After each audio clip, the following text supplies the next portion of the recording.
Master minds commerce చదవాలనుకునే 10th inter విద్యార్థుల తొలి ఎంపిక.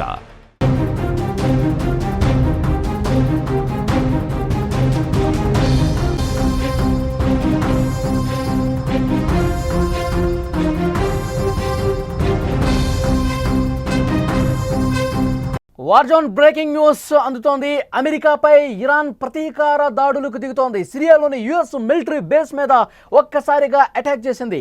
దాడి చేసినట్లు ఇరాన్ ప్రకటించుకున్న పరిస్థితుంది. ఈ దాడితో అమెరికాకు ఇరాన్ ఒక వార్నింగ్ సైన్ పంపిన పరిస్థితుంది. నిన్న ఇరాన్లో 3 అణు కేంద్రాల మీద అమెరికా దాడి చేసిన విషయం తెలిసిందే. యుఎస్కి తమ పవర్ ఏంటో చూపిస్తామని ఇప్పటికే హెచ్చరికలు జారీ చేసింది ఇరాన్. అటు రష్యా వెళ్ళి పుతిన్ని ఇరాన్ మంత్రి కలిశాడు. వీరు కలిసిన కొద్దిసేపటికే అమెరికాపై ఇరాన్ దాడి, సిరియాలోని అమెరికా బేస్ క్యాంప్ మీద, మిలిటరీ బేస్ క్యాంప్ మీద దాడి జరిగినటువంటి పరిస్థితుంది. అమెరికాపై ఇరాన్ ప్రతీకార దాడులు స్టార్ట్ చేసినట్టుగా కనిపిస్తోంది. ఇరాన్ ఇజ్రాయెల్ యుద్ధం నేపథ్యంలో ఇరాన్పై అమెరికా కూడా అటాక్ మొదలుపెట్టేసింది. నిన్న ఇరాన్లో 3 అణు కేంద్రాల మీద అమెరికా సైన్యం దాడి చేసింది. ఈ దాడులతో అమెరికాపై ఇరాన్ రగిలిపోతోంది. ఇప్పటికే తమ పవర్ ఏంటో అమెరికాకు చూపిస్తాం, వదిలేది లేదు, మీరు స్టార్ట్ చేశారు, మేఘము ముగింపు పలుకుతాం అంటూ చాలా సీరియస్గా వార్నింగ్ ఇచ్చిన నేపథ్యంలో సిరియాలో యుఎస్ మిలిటరీ బేస్ మీద దాడి చేసింది. ఈ దాడుల్లో యుఎస్ మిలిటరీ బేస్ పూర్తిగా ధ్వంసమైనటువంటి పరిస్థితి ఉంది. ఇదిలా ఉంటే ఇవాళ రష్యా అధ్యక్షుడు వ్లాదిమిర్ పుతిన్తో ఇరాన్ మంత్రి భేటీ అయ్యారు.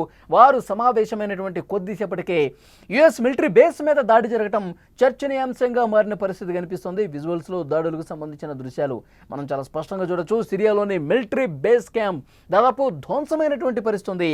అమెరికాకి ఒక గట్టి సైన్ పంపించాలి. అమెరికా అంతర్జాతీయ చట్టాలను పూర్తిగా ఉల్లంఘించి దాడులు చేస్తోంది. 3 అణు కేంద్రాల మీద దాడి చేయడంతో ప్రతీకారంతో రగిలిపోతుంది ఇరాన్. ముఖ్యంగా ఫోర్డో మీద, ఇస్ఫహాన్ మీద దాడులు చేసినటువంటి పరిస్థితి ఉంది. సో ఆ దాడుల్ని చాలా తీవ్రంగా వ్యతిరేకిస్తోంది ఇరాన్. ముఖ్యంగా ఇరాన్కి సపోర్ట్ చేసినటువంటి దేశాలు కూడా అమెరికా అగ్నికి ఆజ్యం పోసినట్టుగా ప్రవర్తిస్తోంది. ఈ దాడులకి తగిన విధంగా బుద్ధి చెప్పాల్సినటువంటి అవసరం ఉందని చెప్పి ఇరాన్కు మద్దతుగా కొన్ని మాట్లాడుతున్న పరిస్థితి. అయితే ఇరాన్ ఇక దాడులు అనేవి తీవ్రతరం చేసింది. ఇజ్రాయెల్ మీద దాడులు చేస్తూ మరోవైపు అమెరికా మిలిటరీ బేస్ క్యాంపులు ఎక్కడున్నా సరే అమెరికా పౌరుల లక్ష్యంగా మేము దాడులకు దిగుతాము. ఒకవైపు అమెరికాలో కూడా భద్రతా పరంగా చాలా సీరియస్గా చర్యలు తీసుకుంటున్న పరిస్థితుంది. అమెరికాలో న్యూయార్క్లో కావచ్చు, వాషింగ్టన్ డీసీలో పెద్ద ఎత్తున అక్కడ భద్రతాపరమైనటువంటి చర్యలు తీసుకున్న పరిస్థితుంది. అమెరికా పౌరులందరూ కూడా అప్రమత్తంగా ఉండాల్సిన అవసరం ఉంది. ఇరాన్ ఏ క్షణమైనా సరే దాడులకు దిగే అవకాశం ఉంది. ముఖ్యంగా అమెరికాలో జనావాస ప్రాంతాల్లో, ఆఫీసుల్లో, ప్రభుత్వ కార్యాలయాలు ఇలాంటివి అన్ని చోట్ల కూడా భద్రతను పెంచాలి. అట్ ద సేమ్ టైం ఎవరి అప్రమత్త వాళ్ళు పాటించాల్సినటువంటి అవసరం ఉంది అని చెప్పి అమెరికా ఒక సంసిద్ధంగా ఉండాలని చెప్పి డైరెక్షన్ కూడా ఇస్తున్నటువంటి పరిస్థితుంది. ఎర్ర సముద్రంలో అమెరికా నౌకల మీద దాడికి సంబంధించినటువంటి దృశ్యాలు కూడా కనిపిస్తున్నాయి. ఇరాన్ దాడులు ఎక్కడ కూడా వెనక్కి తగ్గం అని ఒక సీరియస్ సైన్ అయితే పంపిస్తోంది. మనం చూడొచ్చు, ఇరాన్ అంటే ఈ యుద్ధం మొదలైన తర్వాత ఇప్పటి వరకు కూడా ఇరాన్ చాలా తీవ్రంగా నష్టపోతూనే ఉంది. ఇరాన్ టెహ్రాన్ నగరం కావచ్చు, తర్వాత జనావాసాల మీద దాడులు జరుగుతున్నా, ఇరాన్కి సంబంధించి సైనిక స్థావరాల మీద దాడులు జరుగుతున్నా, అణు కేంద్రాల మీద దాడి జరుగుతున్నా, చమురు క్షేత్రాల మీద దాడి జరుగుతున్నా ఏమాత్రం వెనక్కి తగ్గేదే లేదు. అసలైన యుద్ధం ఇప్పుడే మొదలైంది అంటూ ఇరాన్ ప్రకటనలు చేసినటువంటి పరిస్థితి. మరోవైపు ఇరాన్కి సపోర్ట్ చేసే దేశాలు ప్రత్యక్షంగా ఇంకా రంగంలోకి దిగని పరిస్థితి మనం చూస్తున్నాం. ఎందుకంటే చైనా, రష్యాలు కూడా ఇక ప్రత్యక్ష కథన రంగంలోకి దిగుతాయి. నార్త్ కొరియా కూడా ఇరాన్కు మద్దతుగా దిగుతుందని చెప్పి పెద్ద ఎత్తున చర్చ జరిగింది. కానీ ఎక్కడా కూడా ప్రత్యక్షంగా యుద్ధంలో పాల్గొన్న పరిస్థితి లేదు. అమెరికా ఎప్పుడైతే ఎంటర్ అయిందో, అమెరికా ఎంటర్ కావటాన్ని మీరు అగ్నికే ఆజ్యం పోస్తున్నారు. ఇంకా ఈ ఉద్రిక్తతలను, ఈ దాడులను తగ్గించాల్సింది పోయి మీరు నేరుగా రంగంలోకి దిగి దాడులు చేయటం, ముఖ్యంగా ఇరాన్కి సంబంధించి 3 అణు కేంద్రాల మీద దాడులు చేయడం అనేది తీవ్రంగా ప్రతిఘటిస్తున్నాం. ఇది చాలా తప్పుగా చెప్తా ఉన్నాయి ఇరాన్ సంబంధించినటువంటి మిత్ర దేశాలు, రష్యా కావచ్చు, చైనా కావచ్చు. ఎందుకంటే అమెరికా 3 అణు కేంద్రాలు ఇరాన్కి సంబంధించి, ఇస్ఫహాన్, ఫోర్డో, మరొక అణు కేంద్రం, ఈ 3 కేంద్రాల మీద చాలా బలమైనటువంటి దాడులు చేసింది. B-2 బాంబర్లతో దాడి చేసిన పరిస్థితి. దాదాపు 100 మీటర్ల లోపలికి వెళ్ళి దాడి చేసినటువంటి పరిస్థితి ఉంది. అయితే ఏ మేరకు అక్కడ అణు కేంద్రాలు ఇరాన్ని నష్టపరిచే విధంగా ఉన్నాయి అంటే బలమైన దాడులు అయితే జరిగినాయి, కానీ శుద్ధి చేసినటువంటి యురేనియాన్ని అంతకుముందే తరలించేసింది, అక్కడ స్వల్పంగా దెబ్బతింది, నష్టపోయిందని చెప్పి ఒక చర్చ ఉంది. అంటే పూర్తి స్థాయిలో రిపోర్ట్స్ ఇంకా రావాల్సినటువంటి అవసరం ఉంది. ఇరాన్ అణు కేంద్రాలు ఏ మేరకు నష్టపోయాయి, శుద్ధి చేసిన యురేనియాన్ని కోల్పోయినటువంటి పరిస్థితి ఉందా, మళ్ళీ కోలుకోవటానికి ఇబ్బంది ఎన్ని నెలల కాలం బట్టే అవకాశం ఉంది. ఇజ్రాయెల్ 75% దాడులు చేస్తే 25% దాడి చేసి దాన్ని విజయవంతంగా మేము పూర్తి చేశామని అమెరికా ప్రకటన చేసుకుంటోంది. సో ఈ నేపథ్యంలో ఇరాన్ ఏ మేరకు నష్టపోయింది, అణుశుద్ధి యురేనియం శుద్ధి చేసేటువంటి ఈ అణు కేంద్రాల మీద ఏ మేరకు దాడి చేసి నష్టపరిచింది, ఇది ఇంకా పూర్తి స్థాయిలో రిపోర్టు రావాల్సినటువంటి అవసరం కనిపిస్తోంది. అయితే ఇరాన్ ఎక్కడా కూడా ఇంకా వెనక్కి తగ్గనటువంటి పరిస్థితి ఉంది. మేము వెనకడుగు వేసే ప్రసక్తే లేదు. అమెరికా బేస్ క్యాంపుల మీద, అమెరికా సైనిక స్థావరాల మీద అమెరికాలోకి చొరబడి మరీ దాడులు చేస్తాం, అమెరికా భారీ మూల్యం చెల్లించుకోక తప్పదు అంటూ పెద్ద ఎత్తున ప్రకటనలు కూడా ఇరాన్ నుంచి వస్తున్నటువంటి పరిస్థితి మనకు కనిపిస్తోంది. ఒకవైపు అమెరికా ఇంకా హెచ్చరికలు జారీ చేస్తుంది, మీరు ఇంకా మితిమీరిన ఉత్సాహంతో దాడులు చేస్తే మళ్ళీ మేము ఇంకా ఈ దాడులన్నీ కూడా ఇంకా పెంచే అవకాశం ఉంది, ఇరాన్ ఇంకా పూర్తిగా నష్టపోయే అవకాశం ఉంది, ఇరాన్ పూర్తిగా తమ ఉనికిని కోల్పోయే ప్రమాదం ఉంది అని ఒక పెద్ద ఎత్తున చర్చ కూడా జరుగుతుంది. సో నెక్స్ట్ పరిణామాలు ఎంత సీరియస్గా ఉంటాయని చూడాలి. ఇరాన్ మాత్రం ఇంకా ఒక ప్లాన్ల మీద ప్లాన్లు గీస్తున్నట్టుగా తెలుస్తుంది, స్కెచ్ల మీద స్కెచ్లు వేస్తున్నట్టుగా తెలుస్తుంది. రష్యా అధ్యక్షుడు పుతిన్తో ఇరాన్ మంత్రి కూడా భేటీ ఇట్లా అయ్యారో లేదో వెంటనే దాడి జరిగినటువంటి పరిస్థితి ఉంది.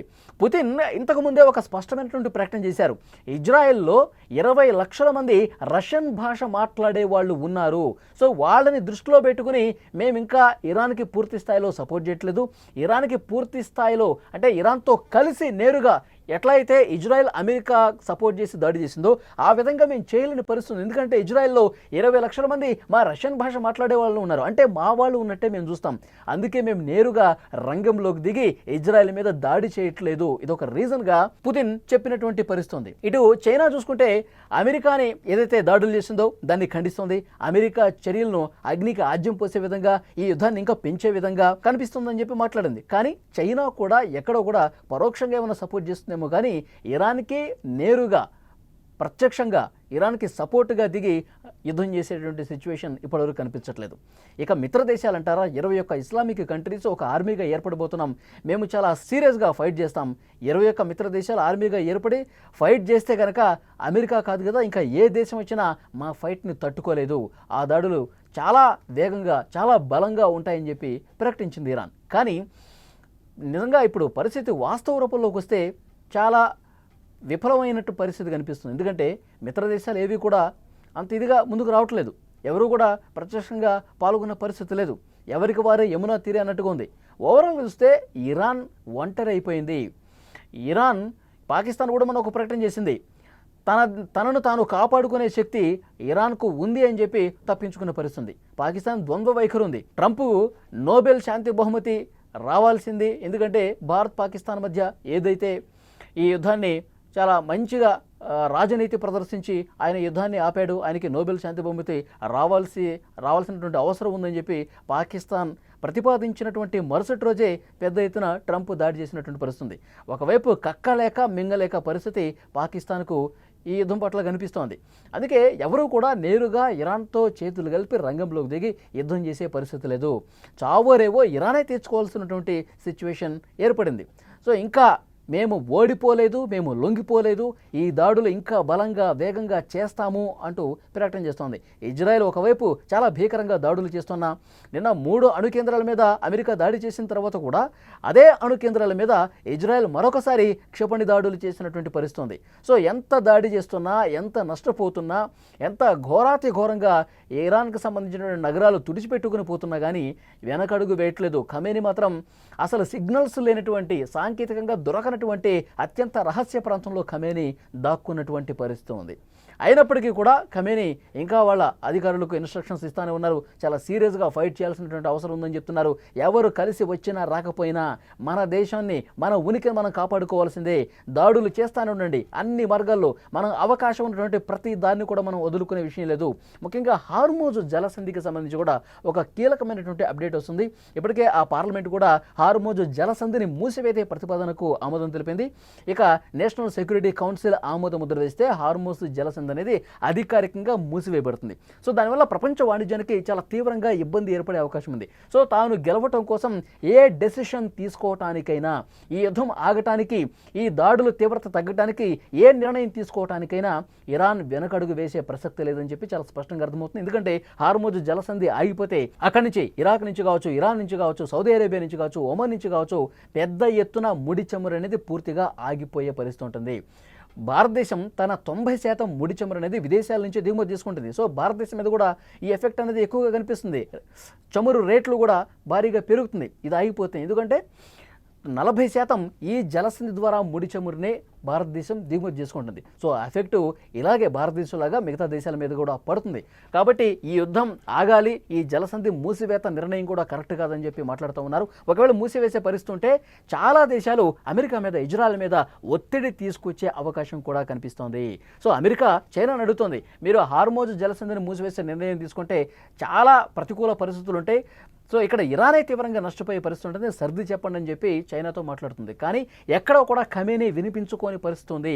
మాకు దెబ్బ మీద దెబ్బ తగిలినా, మీరు ఎలాంటి దాడులు చేసినా వెనక్కి తగ్గం, ఇంకా మేము భీకర దాడులు కొనసాగిస్తామని చెప్తున్నారు. దాంట్లో భాగంగానే ఇవాళ అమెరికా మిలిటరీ బేస్ మీద కూడా దాడి జరిగినటువంటి పరిస్థితి ఉంది. సో యుద్ధం ఎప్పుడు ఆగిపోతుందో ఒక పెద్ద క్వశ్చన్ మార్కులా కనిపిస్తుంది.